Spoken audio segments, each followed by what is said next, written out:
അടുത്തത് നമ്മൾ നോക്കാൻ പോകുന്നത് കോൺടാക്ട്സ് ആണ്. കോൺടാക്ട്സ് എന്ന് പറയുന്നത് നമ്മുടെ കസ്റ്റമർ ഡാറ്റയാണ്. നമുക്ക് വന്ന കസ്റ്റമേഴ്സിന് ഫുൾ ഡാറ്റാസ് നമുക്ക് ഇവിടുന്ന് കാണാൻ പറ്റും.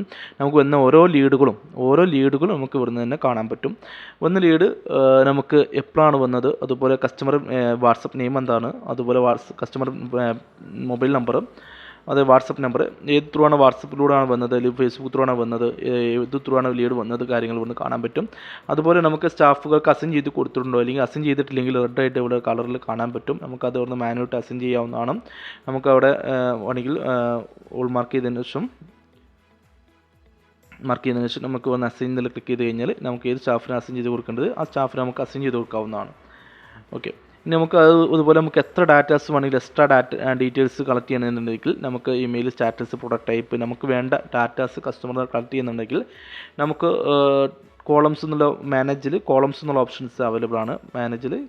കോളംസ് എന്ന ഓപ്ഷൻസിൽ പോയിട്ട് നമുക്ക് ഏതാം കോളമാണ് നമുക്ക് ആഡ് ചെയ്യേണ്ടത് ആ കോളം ആഡ് ചെയ്യാവുന്നതാണ്. നമുക്ക് കോളത്തിന് പേര് കൊടുക്കാം. അതുപോലെ നമുക്ക് ഏത് ടൈപ്പ് ഓഫ് ആൻസറാണ് കസ്റ്റമർ കിട്ടേണ്ടത്, കസ്റ്റമറിന്ന് നമുക്ക് കളക്ട് ചെയ്യേണ്ടത് എന്നുള്ളത്, test, email, number, phone number, select, date. Select എന്ന് പറയുന്നത് മൾട്ടിപ്പിൾ സെലക്ഷനാണ്. ഡേറ്റും വേണമെങ്കിൽ നമുക്ക് കസ്റ്റമറിന് കളക്ട് ചെയ്യാൻ പറ്റും. കസ്റ്റമർ ഡാറ്റാസിൽ നിന്ന് നമുക്ക് കളക്ട് ചെയ്യാൻ വേണ്ടെങ്കിൽ നമുക്ക് ചെയ്യാൻ പറ്റും. ഓക്കെ, നമുക്ക് അതുപോലെ നമുക്ക് കസ്റ്റമർ ഡാറ്റ എഡിറ്റ് ചെയ്തിട്ടുണ്ടെങ്കിൽ നമ്മൾ കസ്റ്റമർ നെയിമിൻ്റെ അവിടെ ക്ലിക്ക് ചെയ്ത് കഴിഞ്ഞാൽ നമുക്ക് ഇങ്ങനെ ഡാഷ്ബോർഡ് കിട്ടും. ആ ഡാഷ്ബോർഡിൽ നമുക്ക് ഏത് ത്രൂ ആണ്, വാട്സപ്പ് ത്രൂ ആണ് വന്നത്, ഏത് സ്റ്റാഫിനാണ് അസൈൻ ചെയ്യുന്നുണ്ടെങ്കിൽ അസൈൻ ചെയ്യണമെങ്കിൽ ചെയ്യാം.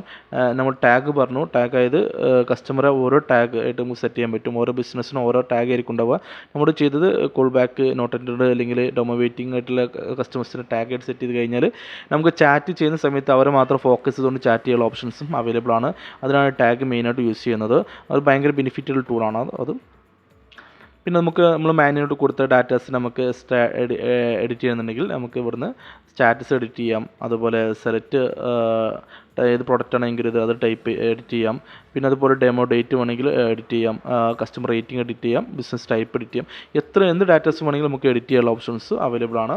പിന്നെ താഴോട്ട് വന്നു കഴിഞ്ഞാൽ നമുക്ക് നോട്ട്സ്, ഒരു കസ്റ്റമർ ലാസ്റ്റ് എന്താണ് അവർ പറഞ്ഞത്, അല്ലെങ്കിൽ അവർ എന്തെങ്കിലും റിക്വയർമെൻറ്റ് പറഞ്ഞിട്ടുണ്ടോ, അങ്ങനത്തെ കാര്യങ്ങൾ എന്തെങ്കിലും ഉണ്ടെങ്കിൽ നമുക്ക് എക്സ്ട്രാ നോട്ടായിട്ട് ആഡ് ചെയ്യാൻ പറ്റും. ഓക്കെ, അടുത്ത പ്രാവശ്യം വിളിക്കുന്ന സമയത്ത് അത് നോക്കിയതിന് ശേഷം നമുക്ക് വിളിച്ച് കഴിഞ്ഞാൽ കുറച്ചുകൂടി ബെറ്റർ റിസൾട്ട് ഉണ്ടാക്കിയെടുക്കാൻ പറ്റും. പിന്നെ നമുക്ക് ആക്ടിവിറ്റീസ് എന്ന ഓപ്ഷൻസ് അവൈലബിൾ ആണ്. നിലവിൽ ആ കസ്റ്റമറുടെ ഡാറ്റ ഒന്നും ചെയ്യാത്തതുകൊണ്ടാണ്. നമുക്ക് നിലവിലിപ്പം ഈ കസ്റ്റമർ ഡാറ്റ നമുക്ക് എഡിറ്റ് ചെയ്ത് കഴിഞ്ഞാൽ നമുക്ക് ആരാണ് എഡിറ്റ് ചെയ്തത്, എന്താണ് എഡിറ്റ് ചെയ്തത്, എപ്പോഴാണ് എഡിറ്റ് ചെയ്തത്, അങ്ങനത്തെ ഡീറ്റെയിൽസ് എല്ലാം നമുക്ക് ആക്ടിവിറ്റീസ് കാണാൻ പറ്റും.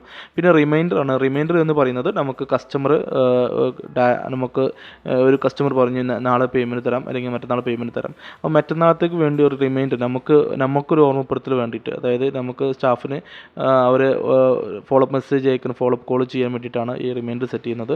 നമുക്ക് റിമൈൻഡർ ആരാൾക്കാണ് അസൈൻ ചെയ്യേണ്ടത് അത് അസൈൻ ചെയ്യുക.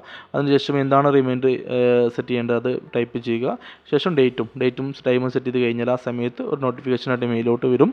അതുപോലെ നമുക്ക് ആ നോട്ടിഫിക്കേഷന് നമുക്ക് ഇവിടുന്ന് കാണാൻ പറ്റുന്നതാണ്. ആ സ്റ്റാഫിൻ്റെ ഡാഷ്ബോർഡിൽ നമുക്ക് ടുഡേ എന്നുള്ളത് കൊടുത്ത് കാണാൻ പറ്റുന്നതാണ്. ഓക്കെ,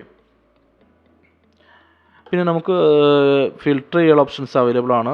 ഇനി ക്രിയേറ്റുള്ള ഓപ്ഷൻസ്, അതായത് ക്രിയേറ്റ് ചെയ്യുന്ന മാനുവലായിട്ട് നമുക്ക് ക്രിയേറ്റ് ചെയ്യാൻ പറ്റും. ഒരു ലീഡ് നമ്മുടെ അടുത്ത് റെഫറൻസ് ആയിട്ട് വന്നു കഴിഞ്ഞാൽ ആ ലീഡ് നമുക്ക് എന്ത് ചെയ്യാം, മാനുവലായിട്ട് നമുക്ക് എൻ്റർ ചെയ്യാൻ പറ്റും. അതായത് ഫോൺ നമ്പർ അടിക്കുക, മൊബൈൽ നമ്പർ, കസ്റ്റമർ പേര് അടിക്കുക, ഏത് ത്രൂ ആണ് ലീഡ് വന്നത്, അതുപോലെ ഏത് സ്റ്റാഫിനാണ് അസൈൻ ചെയ്യേണ്ടത്, ടാഗ് സെറ്റ് ചെയ്യാൻ പറ്റും. നമുക്ക് കൊടുത്ത എല്ലാ ഡീറ്റെയിൽസും നമുക്ക് എന്ത് ചെയ്യാൻ പറ്റും, ആഡ് ചെയ്യാൻ പറ്റും. ഇനി നമുക്ക് ഇമ്പോർട്ട് ചെയ്യുന്ന ഓപ്ഷൻസും അവൈലബിൾ ആണ്. ഇമ്പോർട്ട് ചെയ്യുന്ന ഓപ്ഷൻസ് എന്ന് ക്ലിക്ക് ചെയ്യുന്നത്, അതായത് നമുക്ക് CSV ഫയലാണ് ഇമ്പോർട്ട് ചെയ്യേണ്ടത്. അപ്പം CSV ഫയലിന് ഒരു ഫോർമാറ്റ് സെറ്റ് ചെയ്യുക. അതിനുശേഷം നമുക്ക്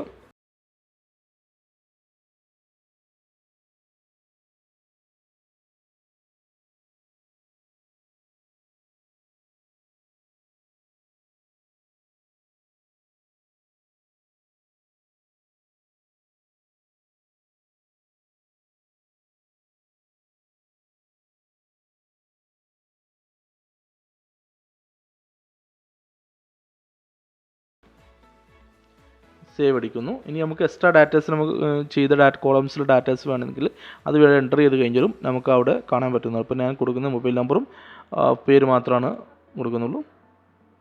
ഓക്കെ, അതിനുശേഷം നമുക്ക് CSV എന്നുള്ള കൊടുത്ത് നമുക്ക് കൊടുത്ത ഫയലും സെറ്റ് ചെയ്യുന്നു. ഓക്കെ, നെക്സ്റ്റ് അടിക്കുന്നു. ഇപ്പോൾ കൂടി ചോദിക്കുന്നത് മൊബൈൽ നമ്പർ ഏത് കോളാണെന്ന് ചോദിക്കുന്നുണ്ട്. അപ്പോൾ മൊബൈൽ നമ്പറുള്ള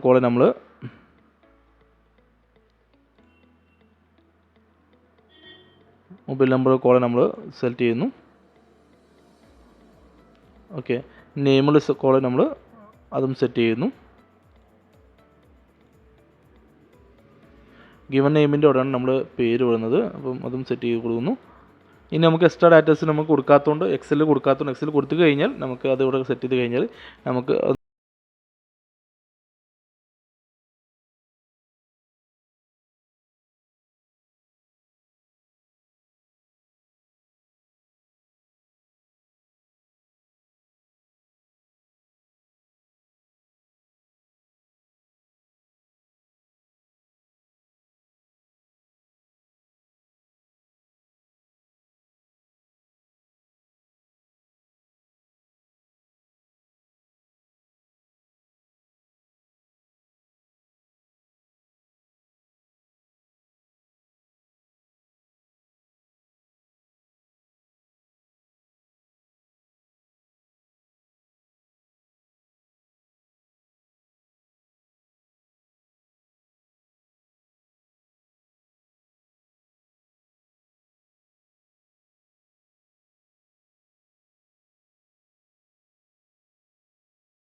ഫോൺ നമ്പറും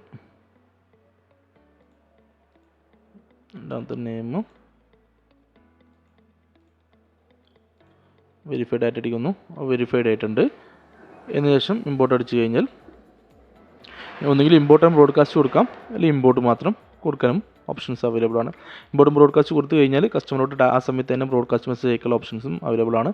ഇമ്പോർട്ട് അടിക്കുന്നു. അപ്പോൾ ഡാറ്റ അവിടെ വന്നിട്ടുണ്ട്. നമുക്ക് മറ്റു ഡാറ്റാസ് കൊടുക്കാത്തതുകൊണ്ടാണ്. മറ്റു ഡാറ്റാസ് കൊടുത്തു കഴിഞ്ഞാൽ ഇതെല്ലാ ഡാറ്റാസും ഇവിടെ വരുന്നതാണ്. ഓക്കെ, ഇത് ഞാൻ തൽക്കാലം ഡിലീറ്റ് ചെയ്യാണ്. ഓക്കെ, ഇനി വലിയൊരു ബെനിഫിറ്റ് എന്ന് വെച്ചാൽ നമുക്ക് ഇവിടുന്ന് തന്നെ ഓൾ സെലക്ട് ചെയ്തുകൊണ്ട് നമുക്ക് ഫിൽറ്റർ ചെയ്തുകൊണ്ടൊക്കെ നമുക്ക് അസൈൻ ചെയ്യാനും ബ്രോഡ്കാസ്റ്റ് അയക്കണം വയ്ക്കും. അത് ഭയങ്കര ബെനിഫിറ്റ് ടൂളാണ് ഞങ്ങൾക്ക്. അത് കസ്റ്റമറെ ഫിൽറ്റർ ചെയ്തുകൊണ്ട് കസ്റ്റമർക്ക് എന്ത് ചെയ്യും, ബൾക്ക് മെസ്സേജ് അയക്കാൻ പറ്റും എന്നുള്ള ബെനിഫിറ്റാണ് വരുന്നത്. അസൈൻ ചെയ്യണമെങ്കിൽ നമുക്ക് ഓൾ സെലക്ടിന് ശേഷം അസൈൻ ചെയ്യാം. ഈ സ്റ്റാഫിന് വേണ്ട വെച്ചാൽ അവർക്ക് അസൈൻ ചെയ്ത് കൊടുക്കാൻ പറ്റും. ഓക്കെ, അതുപോലെ നമുക്ക് ഇവിടെ ഫിൽറ്റർ നമ്മൾ പറഞ്ഞല്ലോ നേരത്തെ, ഫിൽറ്റർ പറഞ്ഞു കഴിഞ്ഞാൽ ഫിൽറ്റർ ചെയ്ത് എത്ര നമ്മൾ കൊടുത്ത ഡാറ്റ എങ്ങനെ വേണമെങ്കിൽ ഫിൽറ്റർ ചെയ്യാൻ പറ്റും. ഇവിടെ മൊബൈൽ നമ്പർ വെച്ചിട്ടും ഫോൺ നമ്പർ വെച്ചിട്ടും സെർച്ച് ചെയ്യാൻ ഓപ്ഷൻസ് അവൈലബിൾ ആണ്. ഇനി നമുക്ക് വന്ന ഡേറ്റ്, അത് കസ്റ്റമർ നമുക്ക് എൻക്വയറി വന്ന ഡേറ്റ് വെച്ചിട്ട് നമുക്ക് ഫിൽറ്റർ ചെയ്യാൻ പറ്റും. കസ്റ്റമർ റിമൈൻഡർ വെച്ചിട്ടുള്ള ഡേറ്റ് വെച്ചിട്ട് നമുക്ക് സെറ്റ് ചെയ്യാൻ പറ്റും. പിന്നെ നമുക്ക് സോഴ്സ്, അത് ഏത് ത്രൂ ആണ് വന്ന ഡാറ്റ, നമുക്ക് വാട്സപ്പ് ത്രൂ വന്ന ഡാറ്റ മാത്രം ഫിൽറ്റർ ചെയ്യാൻ പറ്റും. പിന്നെ അതുപോലെ നിങ്ങൾക്ക് ഏത് സ്റ്റാഫിനാണ് കൊടുത്താൽ സ്റ്റാഫിനും വെച്ചിട്ട് മാത്രം നമുക്ക് ഫിൽറ്റർ ചെയ്യാൻ പറ്റും. അപ്പോൾ നമുക്ക് ഇത് വെച്ച് കഴിഞ്ഞിട്ട് നമുക്ക് ആ സ്റ്റാഫിനോട് അവരുടെ ഡീറ്റെയിൽസും കാര്യങ്ങളും അവർ മീറ്റിങ്ങിൽ ഇരിക്കുന്ന സമയത്തൊക്കെ നമുക്ക് ഒരു ലീഡിൻ്റെ സ്റ്റാറ്റസ് ചോദിക്കാൻ പറ്റും ഇത് ഉപയോഗിച്ചിട്ട്. അതുപോലെ അടുത്ത് വരുന്ന ടാഗ് ആയിട്ട് നമുക്ക് ഫിൽറ്റർ ചെയ്യാൻ പറ്റും. പിന്നെ അതുപോലെ അൺഅസൈൻ ചെയ്യാത്ത ആൾക്കാരെ മാത്രം ഫിൽറ്റർ ചെയ്യണമെങ്കിൽ അങ്ങനെയുള്ള ഓപ്ഷൻസ് അവൈലബിൾ ആണ്. പിന്നെ നമ്മൾ എക്സ്ട്രാ കൊടുത്ത ഡാറ്റാസും ഫിൽറ്റർ ചെയ്യാനുള്ള ഓപ്ഷൻസ് അവൈലബിൾ ആണ്. ഇപ്പോൾ നമ്മൾ പറഞ്ഞു നമുക്ക് സ്റ്റാറ്റസിൽ കോൾ ബാക്ക് വരുന്ന കുറച്ച് ആൾക്കാരുണ്ട്. അപ്പോൾ അവർക്ക് മാത്രം ബ്രോഡ്കാസ്റ്റ് ചെയ്യണമെന്നുണ്ടെങ്കിൽ നമ്മൾ സ്റ്റാറ്റസ് ക്ലിക്ക് ചെയ്യുക. എന്നതിന് ശേഷം കണ്ടെയ്നറാണ് ഈക്വൽ ടു ഏതെങ്കിലും കൊടുക്കാം. അതിന് ശേഷം നമുക്ക് കോൾ ബാക്ക് വെച്ചിട്ട് അപ്ലൈ ചെയ്ത് കഴിഞ്ഞാൽ കോൾ ബാക്ക് ചെയ്യാമെന്ന് പറഞ്ഞ സ്റ്റാറ്റസുള്ള കസ്റ്റമേഴ്സിന് മാത്രം ഫിൽറ്റർ ചെയ്യുകയും അവർക്ക് മാത്രം സെലക്ഷൻ ഓൾ കൊടുത്തു കഴിഞ്ഞാൽ നമ്പേഴ്സ് ആദ്യം മാറ്റുക, ഓൾ സെലക്ഷൻ കൊടുക്കുക. അതിന് ശേഷം ബ്രോഡ്കാസ്റ്റ് മെസ്സേജ് അയക്കാം. നമ്മൾ പേര് കൊടുക്കുക, കോൾ ബാക്ക് കസ്റ്റമർ എന്ന് ഫോളോ അപ്പ് എന്താ വെച്ചാൽ ടൈപ്പ് ചെയ്യുക.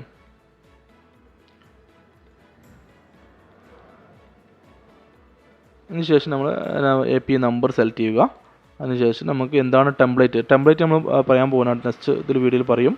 ടെംപ്ലേറ്റ് എന്ന് പറഞ്ഞാൽ ഓരോ നമുക്ക് മെസ്സേജ് അയക്കുന്നതിന് ടെംപ്ലേറ്റ് ആയിട്ട് നമുക്ക് ഡാറ്റാസ് ടെംപ്ലേറ്റ് ആയിട്ട് നമുക്ക് എന്ത് ചെയ്യണം, വാട്സപ്പിൻ്റെ ഭാഗത്ത് നിന്ന് മെസ്സേജ് അപ്രൂവൽ വാങ്ങിയെടുത്തിട്ടും അതിനുശേഷം ശരിക്കും നമുക്ക് മെസ്സേജ് അയക്കാൻ പറ്റുള്ളൂ. നമുക്ക് ടെംപ്ലേറ്റ് 3 ടൈപ്പിലുണ്ട് നമുക്ക് പറയാം. അപ്പോൾ ഞാനൊരു ടെംപ്ലേറ്റ് സെറ്റ് ചെയ്യുന്നു. അതിനുശേഷം എന്തെങ്കിലും പാരാമീറ്റേഴ്സ് വേണമെങ്കിൽ നമുക്ക് എന്ത് ചെയ്യാൻ പറ്റും, ആഡ് ചെയ്യാൻ പറ്റും. പാരാമീറ്റേഴ്സ് നമുക്ക് നെയിമാണെങ്കിൽ നെയിം ആഡ് ചെയ്യും. നമുക്ക് എന്ത് വേണമെങ്കിലും നമുക്ക് ആഡ് ചെയ്ത് കഴിഞ്ഞാൽ, പിന്നെ അതുപോലെ നമുക്ക് ഇമേജിൻ്റെ ഒരു URL കൊടുത്തു കഴിഞ്ഞാൽ നമുക്ക് എന്ത് ചെയ്യും, ഈ മെസ്സേജ് എന്ത് ചെയ്യും, ബ്രോഡ്കാസ്റ്റ് അടിച്ച് ഒറ്റ ക്ലിക്ക് തന്നെ എല്ലാവർക്കും മെസ്സേജ് അയക്കാൻ പറ്റും. ഇനി അത് വേണമെങ്കിൽ ആ മെസ്സേജ് വേണമെങ്കിൽ ഷെഡ്യൂൾ ചെയ്യാനുള്ള ഓപ്ഷൻസും അവൈലബിൾ ആണ്. നമുക്ക് ഡേറ്റും ടൈമും വെച്ച് കഴിഞ്ഞാൽ ആ ടൈം ഓട്ടോമാറ്റിക്കായിട്ട് മെസ്സേജ് പോകുന്നതാണ്.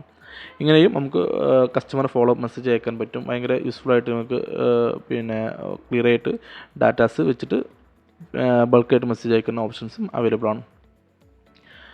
ഓക്കെ, ഇത്രയും ഡാറ്റാസാണ് ഇത്രയും കാര്യങ്ങളാണ് നിങ്ങൾക്ക് ഇതിലായിട്ട് കോൺടാക്ട്സിലുള്ളത്. അപ്പോൾ ഭയങ്കര യൂസ്ഫുൾ ആവുന്ന രീതിയിൽ നമുക്ക് അറേഞ്ച് ചെയ്യാൻ പറ്റും എന്നതാണ് ഇതിൻ്റെ ഈ സോഫ്റ്റ്വെയറിൻ്റെ ബെനിഫിറ്റ് എന്ന് പറയുന്നത്. ഓക്കെ, പിന്നെ അതുപോലെ നമുക്ക് വന്ന ഡാറ്റാസ് മുഴുവൻ നമുക്ക് എന്തെങ്കിലും എക്സലായിട്ട് എക്സ്പോർട്ട് ചെയ്യാനുള്ള ഓപ്ഷൻസും അവൈലബിൾ ആണ്. എല്ലാം ചെക്ക് ചെയ്യുക. എന്ത് ഡൗട്ട് ഉണ്ടെങ്കിൽ നിങ്ങൾക്ക് എന്ത് ചെയ്യാം, ചോദിക്കാവുന്നതാണ്. Okay, thank U.